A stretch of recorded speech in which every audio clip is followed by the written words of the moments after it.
sales.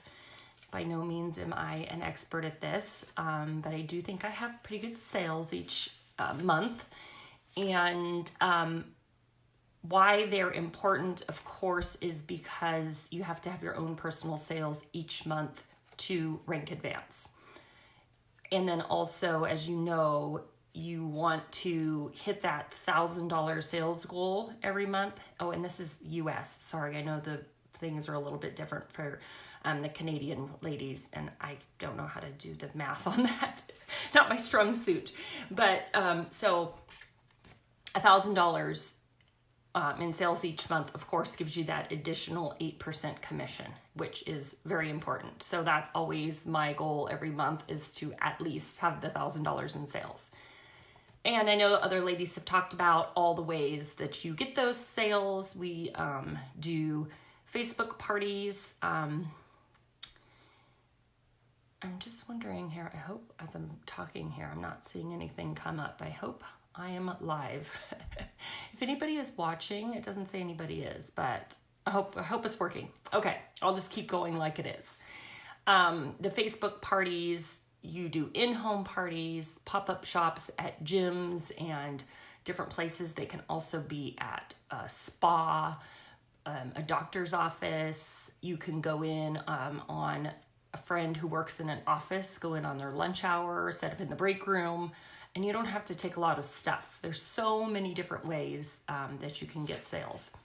School carnivals, dance teams, baseball, softball teams.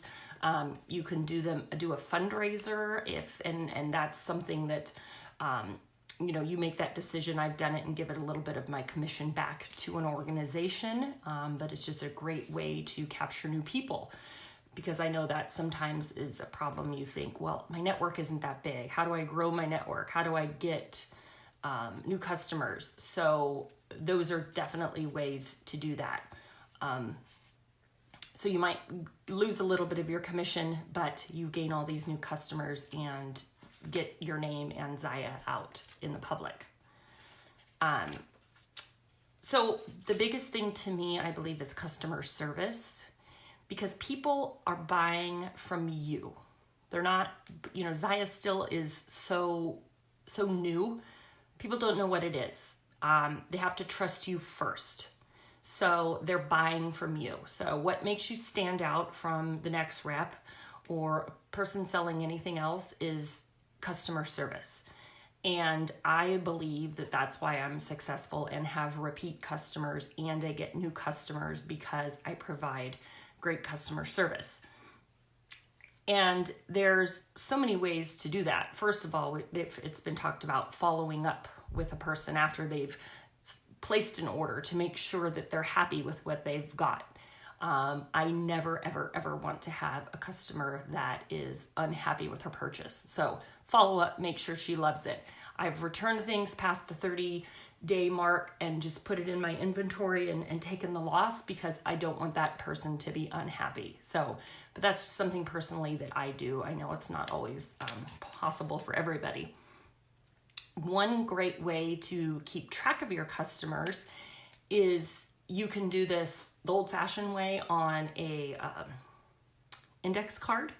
You can do it in your phone, wherever, whatever kind of note-taking system you have. Make a card for each of your customers. Put their size on there, what size they wear in bras and light and tights and whatever else, tanks. And then you can even go as far as to jot down what items that they have, their likes, their dislikes, if they've gotten something in the past and no, they don't like it. Or like, for instance, the boyfriend sweater. She got one in gray a year ago. Well, then when they came back out, you pull out your card and know that Cindy loves the boyfriend sweater. So when it's, hi, there's Stella. Okay, good. Someone is watching. I wasn't sure. So you keep track of this, and then when new items come out, you have a reason to contact this person, because you know that they love the boyfriend sweater and they're going to want all the new colors that come out. So on this card, sorry, I got sidetracked now. Now that people started jumping on, I lost my train of thought. Oh, and this can also be a wish list. If, for instance, something that's out of stock, if they mention that they want it and it's not in stock, you put on their card what they want. I always have a running list of people that want items that are not in stock. So as soon as they come back in, I contact them and get that sale right away. And this is the other thing that I do. I rarely have customers go directly to my site and place the order. People just get busy. They get distracted. They forget. So what I do is as soon as new items come up or new items come back in stock, I know people want them. I know my friend Tiffany loves anything purple. So I will either text her directly, DM her directly, tag her in my VIP group when something purple comes out.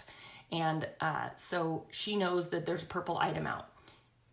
If she wants it, then I go into my back office, put it in one of my parties, I place the order, and I Venmo her the request for the payment. So then she pays me right away, and that package goes directly to her house, and she pays for shipping. Also, sometimes I will place a bulk order for someone, and if it's someone that lives close by me, I have to do a lot of driving because of where we live. I drive over 20 minutes into town to take the boys to school, so I'm always out and about. So I'll drop things off at people's house, which is another great way to show great customer service. So it doesn't really, take me more than 5-10 minutes to go out of my way going down the same street to, drop a pair of leggings off and leave them on someone's front porch while they're at work. That's really exciting to them and showing good customer service by them coming home and their leggings are there that I dropped off. And they Venmo'd me already. And that's one thing to make sure, you also can learn who your customers are, make sure they're paying you. Don't ever, purchase hundreds of dollars or whatever, even one pair of leggings for someone and not get the payment for that.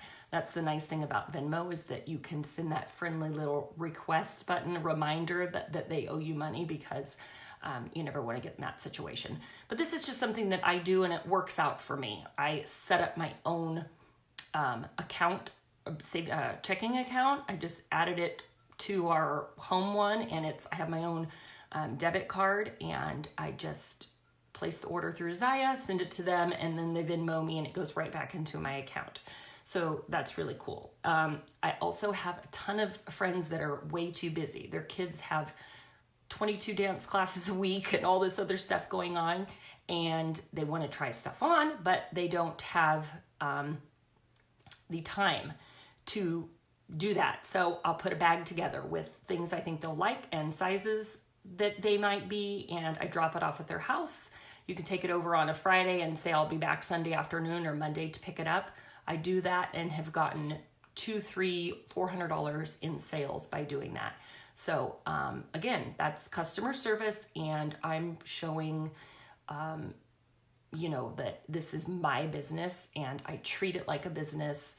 And then that's why I continue to get return customers and new customers this way. Because as you know, once you get women in a pair of the Light and Tights, they're going to buy them. So figure out a creative way to get them to them. And like I said, if you have to drop them off and let them try them on, then that's a great way to do it. So those are just some of the ways. My timer's not on here. I don't know how long I've been talking, but I probably should wrap it up. But there's a lot of different ways to get sales and to grow your network to get those sales. And if you have any questions about that, about anything I talked about, if you want me to give you more information about it, please